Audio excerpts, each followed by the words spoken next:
하나님 말씀 디모데전서 6장 11절 12절 같이 한 목소리로 읽겠습니다. 오직 너 하나님의 사람아 이것들을 피하고 의와 경건과 믿음과 사랑과 인내와 온유를 따르며 믿음의 선한 싸움을 싸우라. 영생을 취하라. 이를 위하여 네가 부르심을 받았고 많은 증인 앞에서 선한 증언을 하였도다. 아멘. 방법이 옳은지 살핀다라는 제목으로 함께 말씀을 나누겠습니다. 의지력을 훈련하고 있습니다. 하나님의 뜻을 하나님의 때에 이루어드리는 능력을 갖추는 품성입니다. 하나님께서는 하나님의 때에 하나님의 일을 이루시는데 천지 만물을 창조하시는 것처럼 그렇게 일을 이루시는 것이 아니라 그 이후에 이 땅을 섭리하시는 것처럼 우리를 통해 사람을 통해 하나님의 일을 이루십니다. 그러나 모든 사람을 다 사용하시는 것은 아닙니다. 하나님의 사람을 선택하시고 그들을 훈련시키셔서 훈련되어질 때에 그들을 통해 하나님의 영광을 나타내시고 그 모든 업적을 하나님의 일을 이루어냈던 우리들에게 돌려주시는 것을 보게 됩니다. 우리를 위하여 영원한 하늘나라를 예비해 놓으셨고 이 땅에서 짧은 삶 어떻게 살았느냐에 따라 영원한 삶을 다르게 받게 되어지는 것이죠. 마치 엄마 뱃속에서 10달 동안 어떻게 준비하느냐에 따라서 일평생의 삶이 달라지는 것처럼 이 땅에 70년, 80년 길게 느껴지지만은 영원한 삶에 비하면 굉장히 짧은 기간이죠. 이 기간을 어떻게 살았느냐에 따라서 영원히 달라지게 됩니다. 해의 영광, 달의 영광, 별의 영광이 각각 다르다 이렇게 분명히 말씀하셨고 정말 저 앞에 충성했던 사람들은 12보좌가 준비되어져 있고 아직 그 자리는 정해지지 않았다라고 말씀하시고 천국은 침노를 받는다라고 말씀하셨습니다. 내가 어떤 마음을 가지고 어떻게 섬기느냐에 따라 어떤 열매를 맺느냐에 따라 우리의 영원한 삶을 달라지게 되는 것이죠. 6월달도 벌써 절반이 지나갔습니다. 그리고 2024년도 벌써 절반이 지나가고 있죠. 그것처럼 우리의 삶은 쏜살같이 지나가고 있고 곧 있어 하나님의 심판대 앞에 서게 될 텐데 누가 칭찬을 받을까? 열심히 산 사람이 아니라 하나님의 뜻을 분별하고 하나님의 뜻을 이루어드렸던 사람들입니다. 내게도 해야 될 일들이 있고 문제가 많이 있지만은 그 문제는 하나님께 맡겨드리고 여러 번 말씀을 우리가 함께 나누었지만은 내가 내 문제 해결하려고 하면 오히려 실타래가 엉켜버리는 것처럼 더 해결이 안 됩니다. 점점 눈덩이처럼 커지는 것이죠. 그러나 우리의 문제를 하나님께 맡겨드리고 하나님께서 내 문제를 해결하신다라고 한다면 가장 좋은 결과를 얻을 수 있는데 내 문제 하나님께서 해결하시는 방법은 그 나라와 그 의를 먼저 구하는 것이라고 했습니다. 그러면 이 모든 것을 우리에게 더하신다라고 말씀하셨죠. 그렇다면 인생을 가장 잘 사는 방법, 행복하게 편안하게 살아가는 방법은 하나님의 뜻을 구하는 것이죠. 그래서 의지력을 위해서 목표가 무엇인지 나는 바른 목표를 세우고 살아가는지를 살펴야 되고 그 목표를 이루기 위해서는 하나님의 도우심을 구해야 되고 그리고 이 모든 일이 정말 잘 되고 있는지 내가 바른 길을 가고 있는지 방법은 옳은지를 늘 점검해야 된다라고 우리가 말씀을 듣고 있습니다. 내가 옳은 방법을 내가 하고 있는 방법이 옳은 것인지 아닌지를 점검을 해야 되는데 어제 새벽에 함께 말씀을 나눌 때는 두려움이 없어야 된다라고 말씀을 드렸습니다. 내가 바른 길을 가고 있으면 하나님이 나와 함께 하시고 어떤 어려움을 당한다 할지라도 비록 사망의 음침한 골짜기를 지난다 할지라도 전혀 두려움이 없습니다. 그러나 아브라함 하나님께 부르심을 받았고 특별한 선택을 받았지만 기근이 견디기 힘들어서 애굽으로 내려갈 때에 그 마음에는 두려움이 가득했습니다. 살기 위해 내려갔죠. 그러나 하나님께서 원하시는 것이 아니었습니다. 그래서 심지어는 자기 아내를 여동생이라고 속이는 그런 엄청난 어리석은 일도 행하게 되는 것입니다.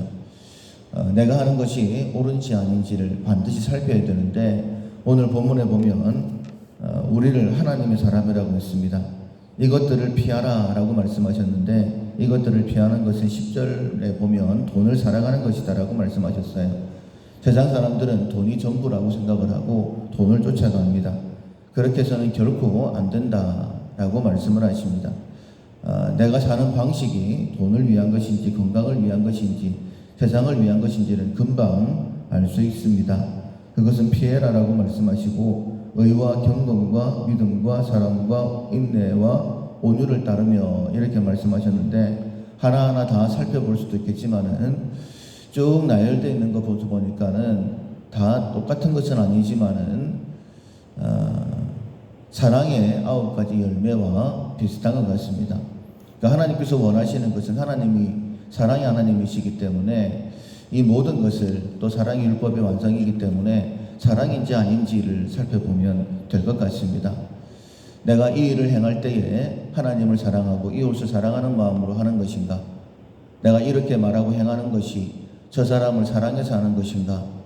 한번 살펴본다라고 한다면 하나님 앞에서 부끄러움이 없을 것입니다. 이렇게 사랑을 목적으로 해서 12절에 보면 믿음의 선한 싸움을 싸우라, 영생을 취하라 이렇게 말씀을 하십니다. 영생을 취하는 방법, 하나님 앞에 섰을 때에 부끄러움이 없는 방법은 믿음의 선한 싸움을 싸우는 것입니다. 믿음은 여러 가지다라고 말씀을 드릴 수 있는데, 특별히 여기에서는 내가 돈을 쫓지 아니하고 하나님 사랑하고 이웃을 사랑하는 그 마음을 가지고 살아가면 하나님께서 나를 칭찬하시고 영원한 천국을 예비하신다. 내가 어떤 일을 하든지 하나님께서 나를 도우실 것이고 가장 좋은 결과를 주실 것이다. 우리가 알고 있는 이 땅의 삶, 영원한 천국, 이것을 믿음이다라고 말씀드릴 수 있을 것입니다. 우리는 이것을 위해서 부름을 받았다라고 말씀하고 있습니다. 많은 증인 앞에서 선한 증언을 하였다라고 말씀하고 있습니다. 우리는 이 모든 것들을 위하여 부름을 받았고 먼저 예수를 믿게 되었다라는 것이죠. 그리고 바울과 디모데가 많은 사람들 앞에서 우리는 천국을 믿는 사람들, 하나님께서 예수 그리스도로 말미암아 우리의 죄를 대속하셨고 예수님 믿을 때 천국 갑니다, 이것을 증언했는데, 단순히 말로만 해서는 안 되고 우리의 삶이 이런 삶이 되어야 된다. 앞서 우리가 방법이 옳은지를 점검하기 위해서는 두려운 마음이 없어야 된다라고 말씀드렸고, 오늘은 특별히 내가 하나님의 뜻대로 살아가게 되어지면 마음이 담대하고 힘있는 그런 모습이다라고 말씀드릴 수 있습니다. 바울은 전혀 후회가 없었거든요. 처음에는 참 내가 죄인 중에 괴수다 이렇게 이야기를 했지만은 주 앞에 설 때에는, 그리고 믿음의 아들 디모데에게 또 많은 믿음의 후배들에게 이야기할 때는 전혀 두려움이 없었습니다. 아주 당당했죠. 내가 그리스도를 본받은 것처럼 너희들은 나를 본받는 자가 되라. 나를 위하여 의의 면류관이 예비되었다. 이렇게 증언을 했습니다. 두려움을 넘어서서 아주 담대한 자신감 있는 그런 모습을 볼 수 있습니다. 우리가 만약 하나님의 뜻을 따라서 옳은 방법으로 살아가고 있다면 전혀 두려움이 없을 뿐만 아니라 모든 사람들 앞에서 당당할 것입니다. 하나님께서 오늘도 우리를 통하여 하나님의 일을 이루실 것입니다. 바른 길을 가게 되어지면 하나님이 분명 우리를 사용하실 것입니다. 내가 하려고 하는 이 일이 방법이 옳은지 잘 분별하시고 그 길을 걸어감으로 하나님 앞에 더 귀하게 쓰임받는 우리 모두가 될 수 있기를 주님의 이름으로 축원합니다. 아멘. 438장 내 영혼이 은총이여, 438장 전하시겠습니다.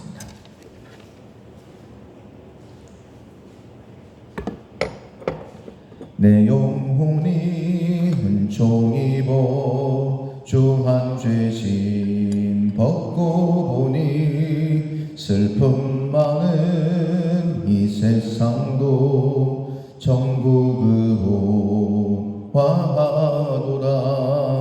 할렐루야 찬양하세. 내 모든 죄 사함받고 주 예수와 동행하니 그 어디나 하늘나라 주의 얼굴 뵙기 멀리 뵈던 하늘나라 내 맘속에 이루어지니 날로 날로 가깝도다. 할렐루야 찬양하세.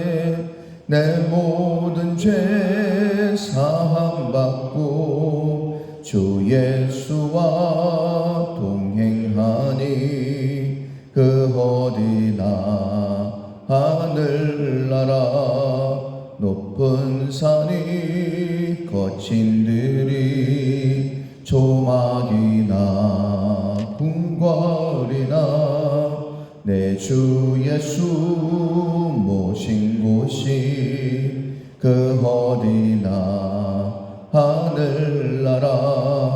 할렐루야 찬양하세. 내 모든 죄 사함받고 주 예수와